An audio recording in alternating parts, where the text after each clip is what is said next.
දැන් තවත් කතාවක් තියෙනවා සමාජයේ මේ ත්‍රිපිටක පොත් වහන්සේලා අතරින් අභිධර්ම පිටකේ අපිට මගහැරෙනවද කියලා මේ මහමෙවුනාව මේ භාවනාසපුර සම්බන්ධ ස්වාමීන් වහන්සේලා චෝදනා රැසක් තියෙනවා ස්වාමීන් වහන්සේ. ඒක තව චෝදනාවක්. ඔව් එහෙම චෝදනාවක් අපිටත් ඇහිලා තියෙන සමහර අවස්ථාවල මේ මහමෙවුනාවේ ස්වාමීන් වහන්සේලාට අභිධර්ම පිටකයේ සම්පූර්ණ තහනම් කරලා තියෙන්නේ පරිහරණය කරන්න දෙන්නේ නැහැ කියලා. ඒක සම්පූර්ණයෙන් අසත්‍යයක්, සම්පූර්ණ අභූත චෝදනාවක්. මේ ඔබතුමාට පෙන්නේ සම්පූර්ණ මේ අභිධර්ම පිටකයට අදාළ පොත් වහන්සේලා මෙතනත් මේ වැඩ ඉන්නේ අභිධර්ම පිටකයට අදාළ පොත් වහන්සේලා තමයි. සමහරවිට සිංහල අටුවා පොත් වහන්සේලා තියෙනවා. මේ ඒ පරිශීලනය කිරීමක් දෙන්නේ නැහැ කියලා සමාජ කතාවකුත් තියෙනවානේ.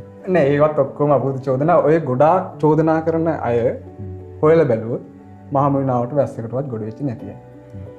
ඒතකොට අර චෝදනා කරන්න හිතුනහම මොකක් හරි කාරණාවක් අරගෙන චෝදනා කරන එකක් අපේ සමාජයේ තියෙනවානේ මහත්තයා. දැන් මේ ඔබතුමාට මේ පේන්නේ ඔක්කොම මේ රජයේ මුල් වෙලා කරපු මේ අටුවා පරිවර්තන මේ තියෙන්නේ. එතකොට මේ අටුවා පරිවර්තන වලින් උකහාගෙන තවත් සරල කරලා අපේ ගුරුදේවයන් වහන්සේ ධම්මපදයේ අටුවාව මේ හරි ලස්සනට මේ පොඩි දරුවන්ට උනත් තේරුම් ගන්න පුළුවන් විදිහට පරිවර්තනය කරපු පොත් වහන්සේලා වෙනම වැඩ ඉන්නවා. මේ රජයෙන් කරපු සිංහල අටුවා පොත් වහන්සේලා තමයි මේ වැඩ සිටින්නේ. ස්වාමීන් වහන්සේ දැන් ධර්ම ගාන්ත්‍ර වලට අමතරව මේ බාහිර සමාජයේ අපි පරිශීලනය කරන පොත් මේ ඔබ වහන්සේලාට පරිශීලනය කරන අවස්ථාවක් ලැබෙනවද? පැහැදිලිවම තිබෙනවා.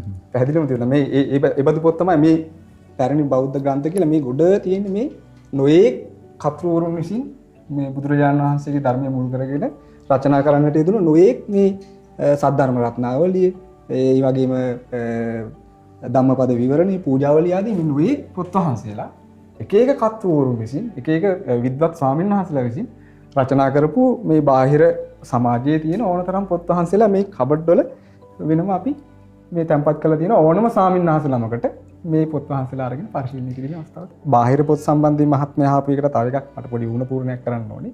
දැන් මහත්මයාට හිතේ මේක දැන් අපි මේ ඔබතුමාලා එන නිසා මේ පොත් ගෙනල්ලා මේකේ බාහිර පොතුයි මේ අටුවා පොත් එහෙම ගෙනල්ලා නෑ. ඕනම අවස්ථාවක අපි ඕනම අසපුවකට ගිහිල්ලා ඕනම කෙනෙකුට මේ සදාම් පුස්තකාලේ නිරීක්ෂණය කරන්න පුළුවන් මේ ඔය බාහිර සමාජයෙන් නගන චෝදනා සම්බන්ධයෙන්.